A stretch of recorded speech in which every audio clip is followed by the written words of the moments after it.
نحمده ونصلي ونسلم على حبيبه الكريم اما بعد فاعوذ بالله من الشيطان الرجيم بسم الله الرحمن الرحيم ان الله وملائكته يصلون على النبي يا ايها الذين امنوا صلوا عليه وسلموا تسليما اللهم صل على سيدنا ومولانا محمد وعلى ال سيدنا ومولانا محمد وبارك وسلم صلوا عليه صلاة وسلاما عليك يا حبيبي يا رسول الله صلی اللہ تعالی علیہ وسلم۔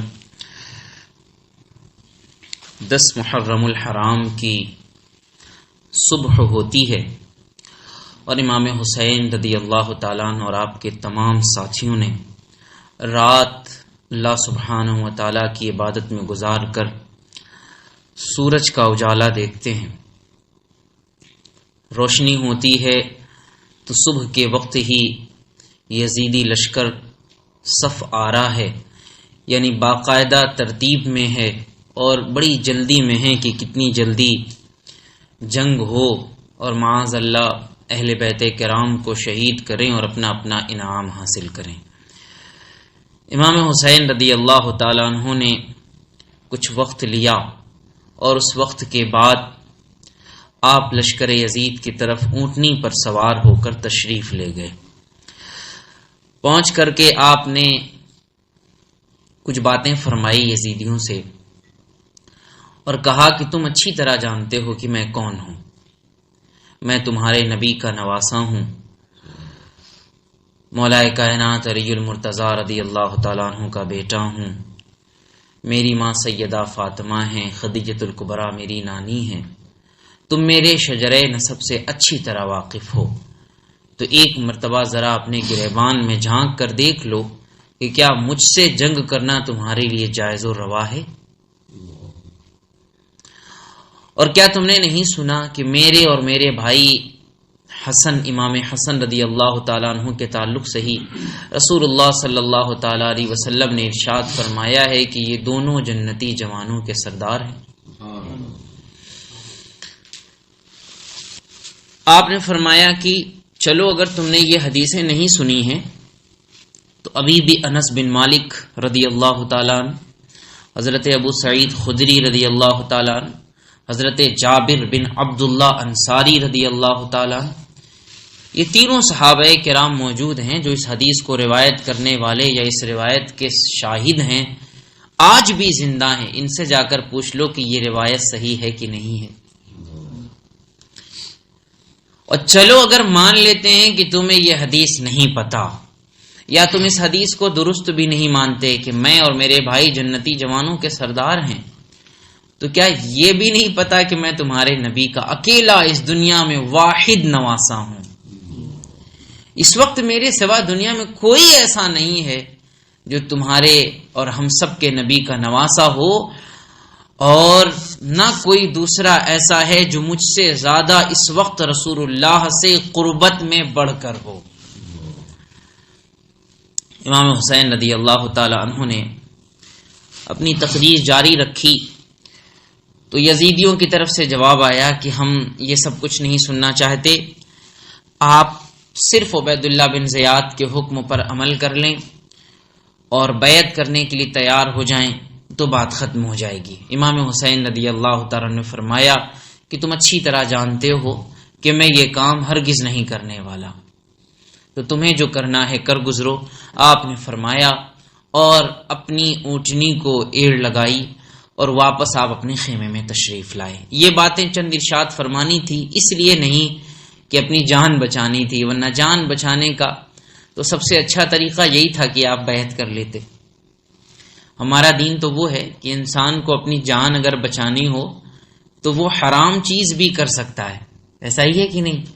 بھئی اگر آپ بھوکے ہیں، آپ کی جان جا رہی ہے اور آپ کے پاس شراب کے سوا کچھ نہیں ہے، مان لیجئے کہیں شراب ملی اور بھوک کی وجہ سے آپ کی جان جا رہی ہے، اگر آپ نے شراب نہیں پی یا معاذ اللہ مان لیجئے کوئی کسی حرام جانور کا گوشت ہے، اس کے سوا آپ کے پاس کوئی راستہ نہیں ہے، یا میں یہ بھی کہتا ہوں کہ چوری کرنے کے علاوہ کوئی راستہ نہیں ہے، ایک طرف آپ کی جان جا رہی، دوسری طرف آپ کچھ چیز اٹھا کر کے کسی کے بغیر اجازت کھا لیں تو آپ کی جان بچ جائے گی. تو شریعت کیا کہتی ہے؟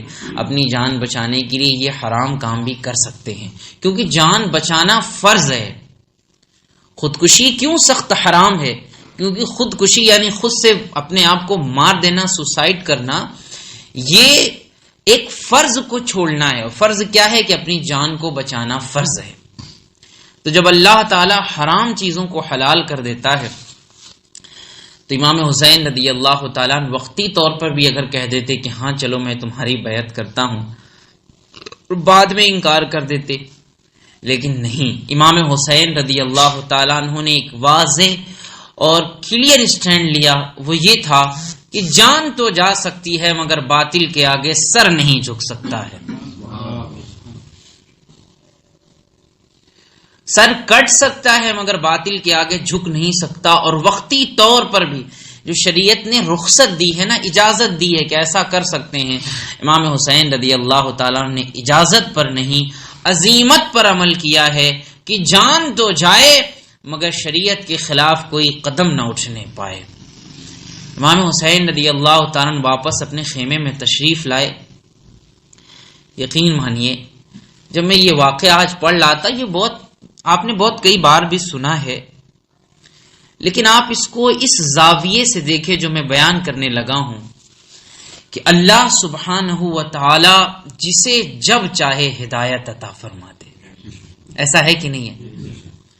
کتنے لوگ ایسے ہیں کہ سب کچھ جان کر بھی اور معاملہ مشکل بھی نہیں ہوتا تب بھی حق پر نہیں آ پاتے، حق کے راستے کی طرف نہیں آ پاتے.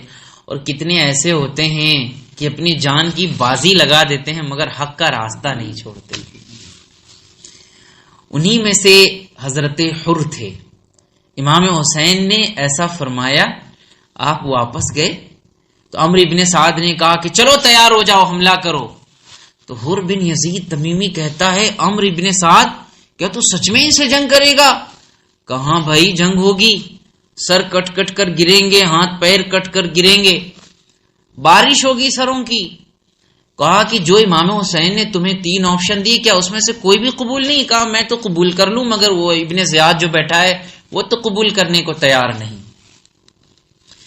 آپ دیکھیے کہ جانتے سب تھے کہ ہاں حسین حق پر ہیں اور چاہتے بھی تھے کہ جنگ نہ کرنی پڑے، لیکن دولت اتنی بری چیز ہے کہ انسان سے کیا نہ کرا لے. انسان کے اندر دولت کی محبت ایسی ہے کہ حرام بھی انسان کرنے کو تیار ہو جائے اور بسا اوقات تو اپنا ایمان بھی خطرے میں ڈال سکتا ہے. اب بتائیں وہ جتنے کوفی تھے ان میں اکثر وہ تھے جنہوں نے امام حسین، کچھ تو ایسے تھے جنہوں نے امام حسین کو خط لکھ کر باقاعدہ بلایا تھا، اور نہیں بھی بلایا تھا تو کیا یہ بھی نہیں جانتے تھے کہ حضور کے نواسے؟ سب جانتے تھے، پھر بھی لڑنے کے لیے آئے تھے، نقصان پہنچانے کے لیے آئے تھے، تکلیف پہنچانے کے لیے آئے تھے. کس لیے آئے تھے بھائی؟ صرف تنخواہ وصول کرنے کی وجہ سے.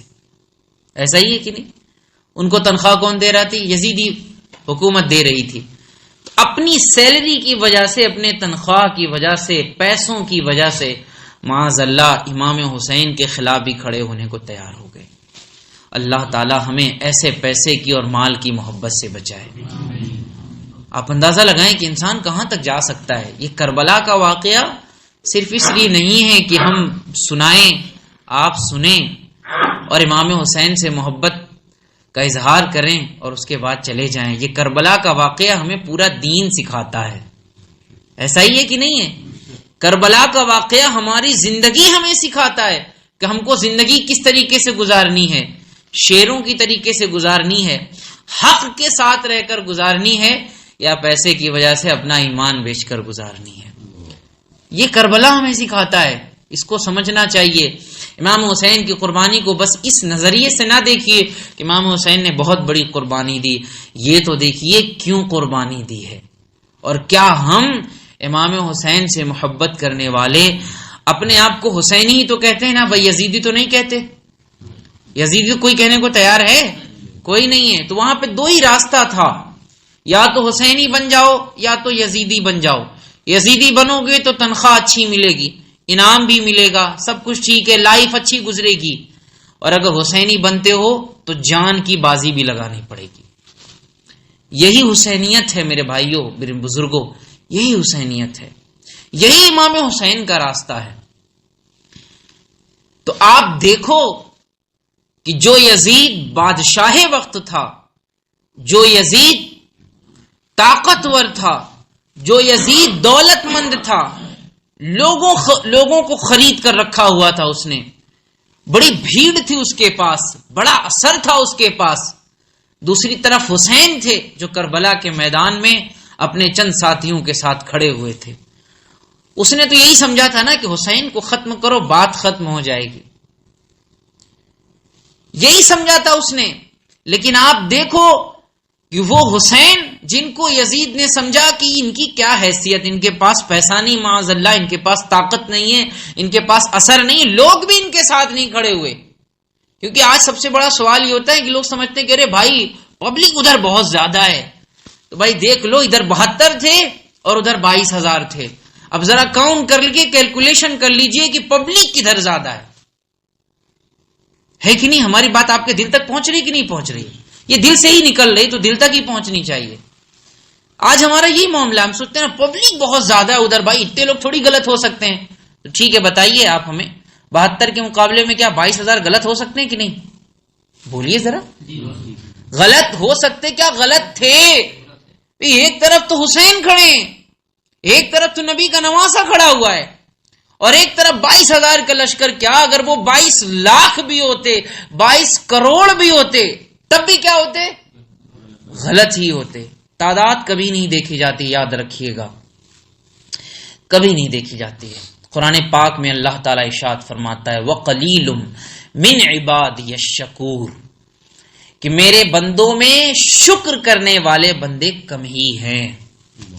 اور اللہ تعالیٰ نے دوسری جگہ فرمایا کم من فیۃ قلیلۃ غلبت فیۃ کثیرۃ باذن اللہ، کتنی بار ایسا ہوا ہے اللہ فرماتا ہے کہ قلیل جماعت، چھوٹی جماعت، اسمال گروپ، یہ بڑے گروپ پر غالب آتا ہے اللہ کے حکم سے۔ تو اب غالب آنے کا یہ مطلب مت سمجھیے گا کسی بس دنیا میں ہی جیت جاتا ہے بھائی، کہ ہاں بات چھوٹے گروپ کی چل گئی۔ غالب آنے کا یہ مطلب نہیں ہے۔ اگر ایسا کریں گے تو پھر کربلا میں آپ کیا فیصلہ کریں گے؟ دیکھیے جدھر طاقت تھی وہ ختم ہو گئے، جدھر غرور تھا وہ ختم ہو گئے، جدھر دولت تھی وہ ختم ہو گئے، جدھر لوگ تھے وہ سب ختم ہو گئے، اور جدھر حق تھا وہ آج تک زندہ ہے۔ ایسا ہی ہے کہ نہیں؟ اور صبح قیامت تک زندہ رہے گا۔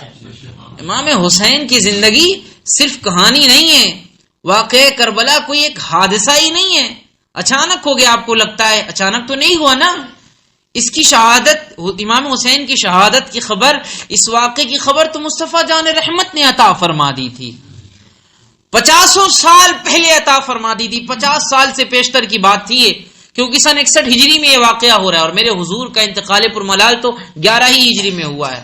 50 سال پہلے حضور نے بتایا، اور حضور کو اللہ تعالیٰ کی طرف سے بتایا گیا، فرشتوں نے آ کر بتایا، یعنی یہ واقعہ کاتب تقدیر نے، تقدیر لکھنے والے قلم نے اللہ کے حکم سے اس دن ہی لکھ دیا تھا جس دن امام حسین کی پیدائش ہوئی تھی۔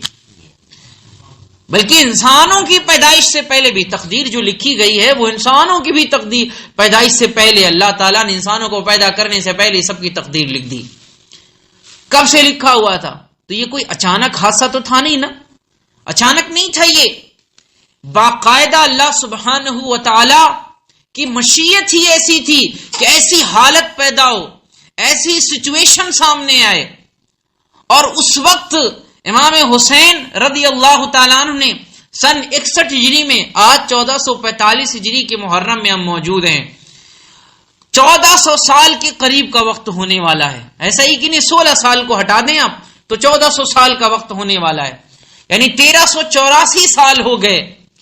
اور آپ دیکھ لیں کہ امام حسین رضی اللہ تعالی عنہ نے جو آپ نے فیصلہ لیا اور جو آپ نے کر کے دکھایا، گویا کہ اللہ تعالیٰ کی مشیت یہ تھی کہ حسین 61 ہجری میں ایسا کر کے دکھا دیں، اور میرے محبوب کی امت قیامت تک آتی رہے گی، سب کے لیے حسین کا عمل نقش قدم ثابت ہوگا، سب کے لیے ثابت ہوگا۔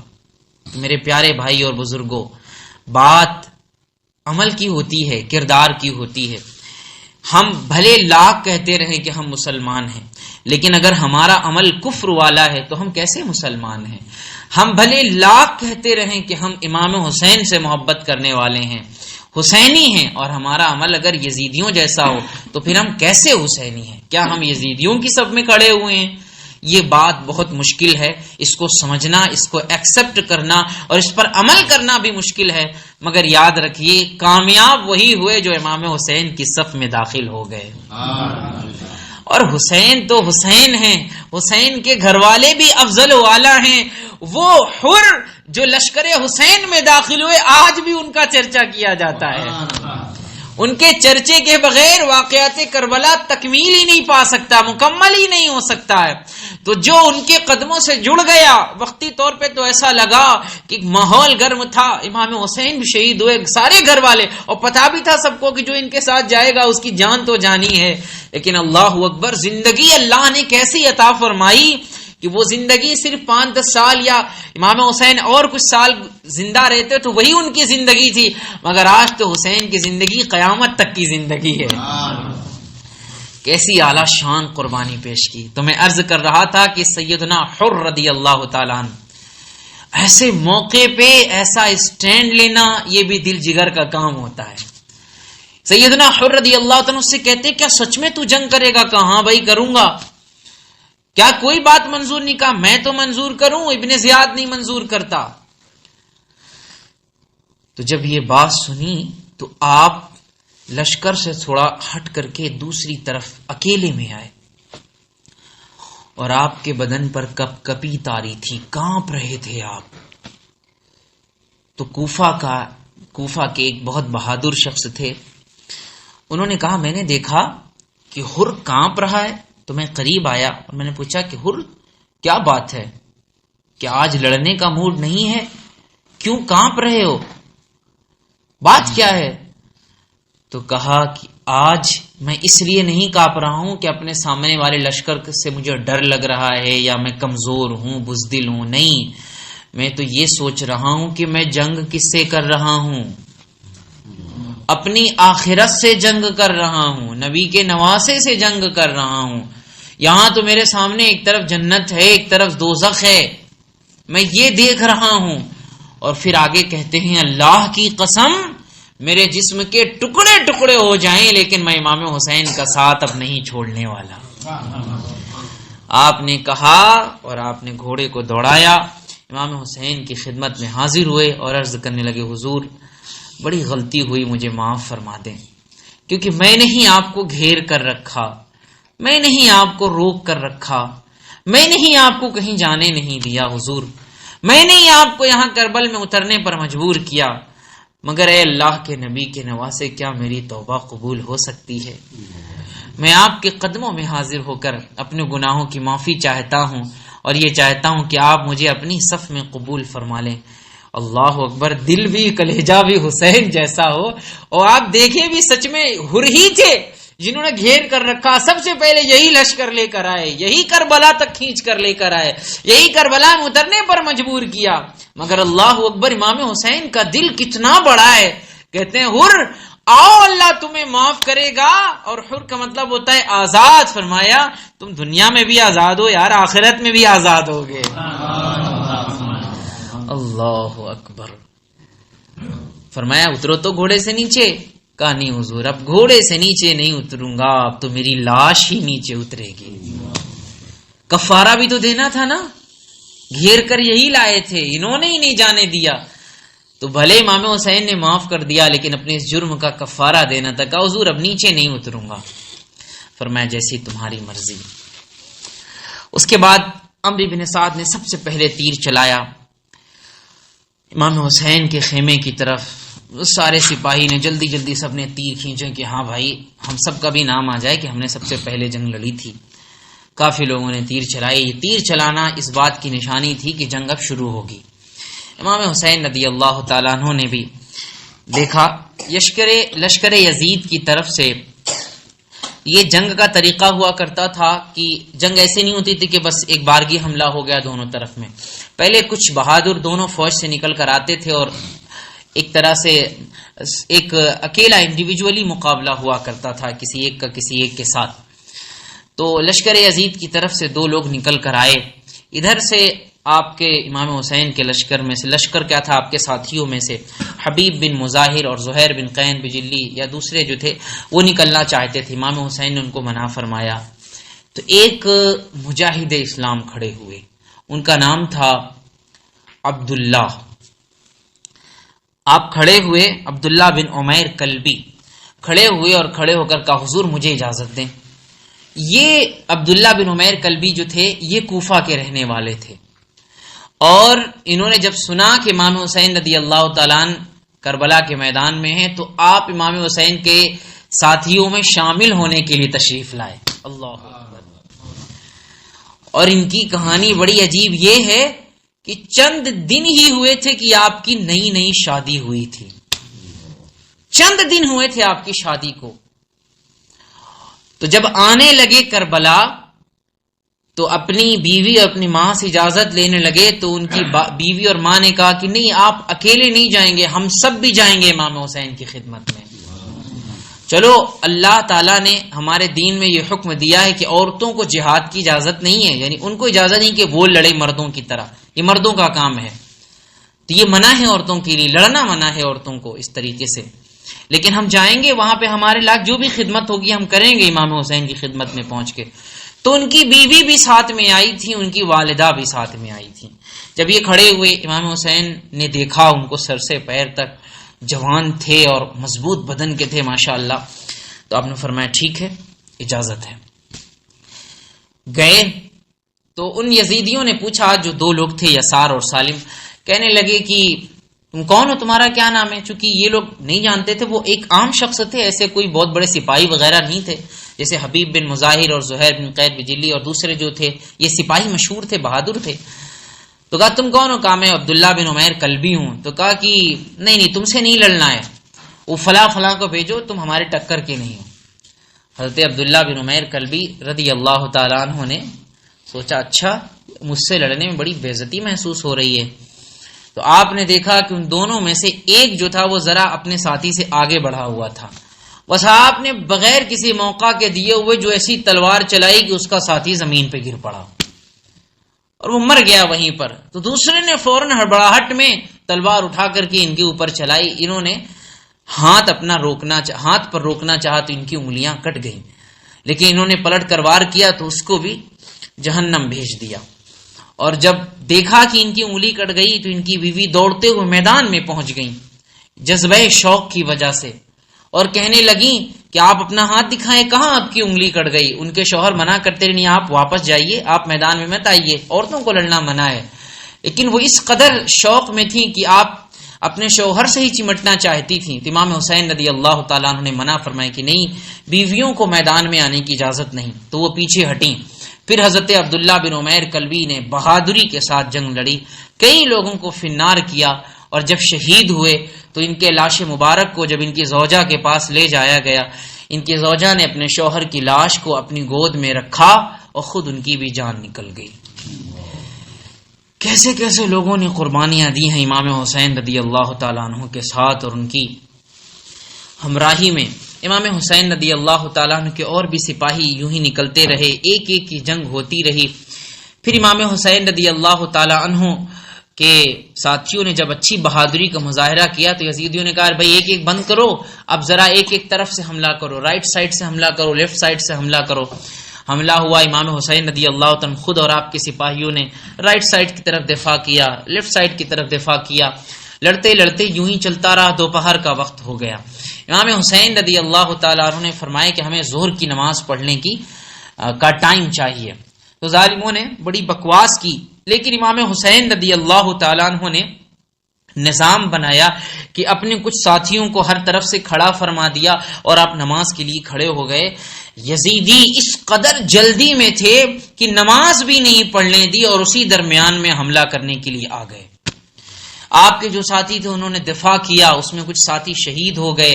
پھر ان ظالموں نے دیکھا کہ ہم کو اندر نہیں جانے دیتے جہاں سارے لوگ نماز پڑھ رہے ہیں، تو انہوں نے تیر چلانا شروع کر دیا. اس تیر کے چلنے کی وجہ سے کافی لوگ نماز کی حالت میں زخمی ہو گئے، مگر امام حسین رضی اللہ تعالی عنہ نے نماز نہیں چھوڑی. یہ ہے ہمارا دین، اور یہ ہے ہمارے دین کی تعلیمات، اور یہ ہے دین کا ہمارے صحیح نقشہ کہ ہم کو نماز سے کتنی محبت کرنی چاہیے. کہ نماز چاہتے تو اکیلے اکیلے بھی پڑھ سکتے تھے، مگر نماز تو جماعت سے ہی ہوتی ہے.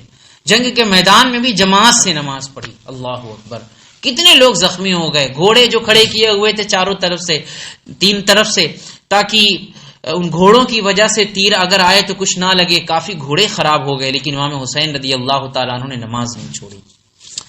پھر اس کے بعد جو بھی آپ کے شہدائی تھے وہ سب لڑتے رہے، ایک ایک کر کے شہید ہوتے گئے. حضرت حر بن یزید تمیمی شہید ہو گئے، حبیب بن مظاہر، جو بھی ساتھی تھے. کمال یہ تھا کہ جتنے آپ کے عاشق اور آپ کے شہدائی تھے، آپ کے فدائی تھے، جب تک یہ باحیات تھے، یعنی جب تک یہ زندہ تھے، تب تک انہوں نے کسی بھی اہل بیت نبوت کے گھر میں سے کسی کو بھی میدان میں جانے نہیں دیا. خود ہی لڑتے رہے، خود ہی مقابلہ کرتے رہے، خود ہی زخم کھاتے رہے. جب یہ سارے شہید ہو گئے تو سب سے پہلے تھے مسلم بن عقیل رضی اللہ تعالیٰ کے بھائی. امام مسلم بن عقیل کے بیٹے، یہاں ایک بیٹے بھی تھے، ان کے بڑے بیٹے تھے، وہ یہ لوگ گئے اور انہوں نے اپنی بہادری کے جوہر دکھائے اور جام شہادت کو نوش کیا. جب یہ بھی شہید ہو گئے تو اب اس کے بعد حضرت علی رضی اللہ تعالیٰ عنہ کے جو دوسرے صاحبزادے تھے آپ امام حسین کے ساتھ، جیسے حضرت عباس رضی اللہ تعالیٰ عنہ، حضرت عبداللہ بن علی، حضرت عثمان بن علی، حضرت جعفر بن علی، یہ جو حضرت علی کے دوسرے صاحبزادے تھے، حضرت فاطمہ کے علاوہ دوسری خاتون کے بطن سے تھے، تو ان خاتون کا نام تھا ام البنین. ان کو ام البنین کہا جاتا تھا. تو ہوا یہ کہ وہ جو ام البنین تھیں، وہ جس قبیلے سے تھیں وہ کوفہ کا ایک بہت اعلیٰ قبیلہ تھا، بہت بڑی فیملی تھی ان کی. تو جب ان لوگوں کو پتا چلا کہ ام البنین کے بیٹے بھی حسین کے ساتھ آئے ہوئے ہیں، تو ان لوگوں نے، ان کے قبیلے والوں نے سوچا کہ ہم عبید اللہ ابن زیاد سے ایک پیپر پہ لکھوا لیں کہ ان لوگوں کے لیے امان ہے، یعنی ان کے لیے کوئی شرط نہیں کہ بیعت ہی کرو وغیرہ وغیرہ، تم سے کوئی جنگ نہیں کی جائے گی، تم اگر بچنا چاہتے ہو تو ہمارے ساتھ آ جاؤ. تو انہوں نے باقاعدہ پیپر تیار کیا اور لے کر پہنچے ہوئے تھے کربلا میں. تو جیسے ہی یہ صاحبزادے جو حضرت علی رضی اللہ تعالیٰ عنہ کے تھے یہ میدان میں آئے، تو فوراً عبید اللہ ابن زیاد کی طرف سے لکھا ہوا جو خط تھا، وہ شمر ذی الجوشن، وہ بھی اس قبیلے سے بڑا گہرا تعلق رکھتا تھا. تو اس نے کہا کہ بھائی ہماری بہن سے مراد حضرت علی کی بیوی کو لیا، کہ ہماری بہن کے بیٹے کہاں ہیں، فلاں فلاں فلاں فلاں، آپ لوگ آ جائیے، آپ کے لیے امان. جسے لگ رہا بہت بڑا انعام بانٹ رہا تھا. تو یہ شہزادگان مولا علی رضی اللہ تعالیٰ نے کہا کہ کس لیے بلاتا ہے؟ کہا آپ سب کے لیے امان ہے. کہا ظالم، ہمارے لیے امان ہے اور حسین بن علی کے لیے امان نہیں، تو اپنی امان کو اپنے پاس رکھ، ہمیں تو اب شہادت کا جام نوش کرنا ہے. امان ٹھکرا دی. ایک موقع تھا زندگی پانے کا، لیکن بات تو یہاں امام حسین کی ہے. جو امام حسین کے ساتھ ہے اسے زندگی کی کیا پرواہ ہے. تو ان لوگوں نے بھی جواں مردی کے ساتھ مقابلہ کیا اور جام شہادت نوش کیا. جب یہ سب جام شہادت نوش کر گئے تو اب باری آتی ہے خاص اہل بیت کرام میں جو افراد ہیں ان کی، اور سب سے پہلے اس میں جو میدان میں تشریف لاتے ہیں وہ حضرت قاسم ابن حسن ابن علی رضی اللہ تعالیٰ، یعنی امام حسن رضی اللہ تعالیٰ کے شہزادے حضرت قاسم رضی اللہ تعالیٰ. یہ بات سچ ہے کہ آپ کی نسبت امام حسین کی بیٹی سیدہ سکینہ رضی اللہ تعالیٰ عنہ کے ساتھ تھی، یہ بات سچ ہے. لیکن نکاح شادی وغیرہ اور جو ہندوستان و پاکستان میں کچھ جگہ مہندی وغیرہ سب نکالتی، سب جہالت ہے. مردوں کے لیے تو ویسے بھی مہندی حرام ہے. نسبت تھی. تو حضرت قاسم رضی اللہ تعالیٰ عنہ پہنچے اور کہا چچا جان مجھے اجازت دیں، اب مجھے جنگ لڑنی ہے. تو آپ نے فرمایا بیٹا تم میرے بھائی کی نشانی ہو، تمہیں کس منہ سے اجازت دوں؟ کہا حضور اب تو میں اجازت لے کر ہی جاؤں گا. امام حسین رضی اللہ تعالیٰ عنہ نے اجازت دی.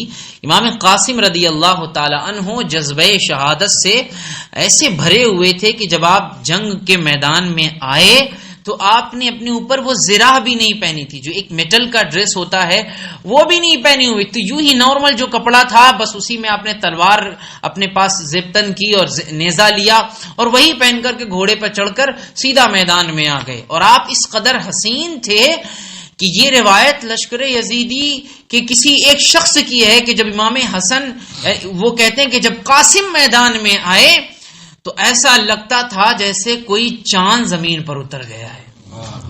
اس قدر پر نور اور با رونق چہرہ تھا حضرت قاسم رضی اللہ تعالیٰ عنہ کا. آپ نے آ کر للکارا اور کہا ظالمو تمہیں جو سب سے بہادر ہو اسے میرے مقابلے میں بھیجو. تو عمرو ابن سعد نے ارزق کی طرف اشارہ کیا کہ جا بھائی تو جا کے لڑ. تو کہنے لگا ارے یہ تو بچہ ہے، ابھی 17 سال کا ہے، 18 سال کا، اس سے کیا لڑوں گا میں، میری بے عزتی ہے یہ، میں اتنا بڑا پہلوان ہوں، اتنا بڑا بہادر، اتنا بڑا جنگجو، اس سے نہیں لڑوں گا میں جا کر کے. چلو میں اپنے ایک بیٹے کو بھیجتا ہوں، ابھی اس کا کام تمام کر کے آتا ہے.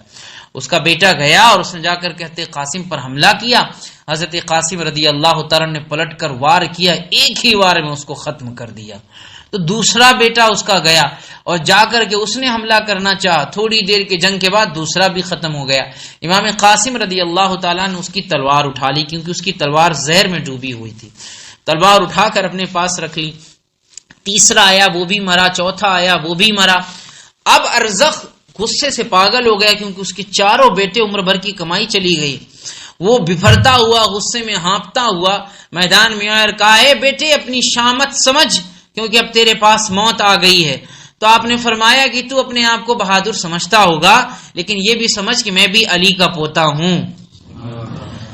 آیا اس نے وار کیا. امام قاسم رضی اللہ تعالیٰ نے بھی اس کے ساتھ 2-4 ہاتھ کیے، یعنی وار پہ وار ہوتا رہا. وہ نیزہ چلاتا، آپ بھی نیزہ چلاتے، کچھ نہیں ہوا، کسی کو زخم نہیں لگا. تو نیزہ پھینکا ان لوگوں نے، دونوں لوگوں نے، اور اس کے بعد دونوں نے اپنی اپنی تلوار نکالی. جب حضرت قاسم نے تلوار نکالی تو وہ تلوار اس کے بیٹے کی تھی، وہ پہچانتا تھا.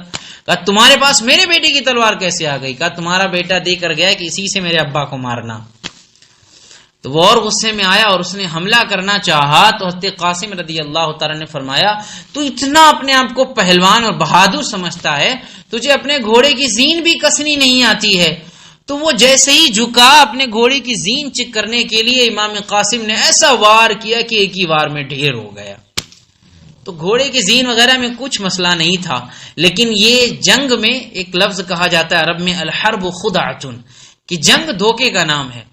تو انگلش میں جو ایک مقولہ ہے کہ everything is fair in love and war, تو ویسے ہی جنگ میں اس طریقے کے دھوکہ دینے کی بھی اجازت ہوتی ہے. حضرت قاسم رضی اللہ تعالیٰ نے اتنے بڑے پہلوان کو ایک چھوٹے سے دھوکے کی وجہ سے ایسا بیوقوف بنایا کہ وہ اپنی جان سے ہاتھ دھو بیٹھا.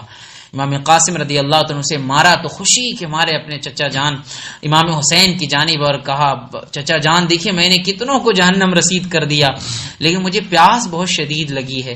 تو آپ نے فرمایا بیٹا بس صبر کرو، اب جام کوثر سے سیراب ہوگے. امام قاسم رضی اللہ تعالیٰ واپس تشریف لاتے ہیں اور پھر آپ نے آواز دی مگر کوئی آگے نہیں آیا. تو آپ خود ہی لشکر یزید پر ٹوٹ پڑے اور جدھر جاتے حملہ کرتے تو لوگ پیچھے ہٹتے چلے جاتے، ادھر گئے ادھر گئے مگر لڑتے لڑتے تھک گئے. اور جیسے ہی آپ ذرا سست ہوئے تو کسی نے نیزہ اٹھا کر دور سے مارا اور آپ کے جسم سے آر پار ہو گیا. آپ گھوڑے کی زین سے زمین پر تشریف لائے اور آپ نے آواز لگائی یا عمتاہ ادرکنی، اے چچا میری خبر لیجئے. امام حسین رضی اللہ تعالیٰ عنہ پہنچے تو بھتیجے نے آنکھ کھولی، آخری بار اپنے چچا کا دیدار کیا، مسکرائے اور جام شہادت نوش کر لیا.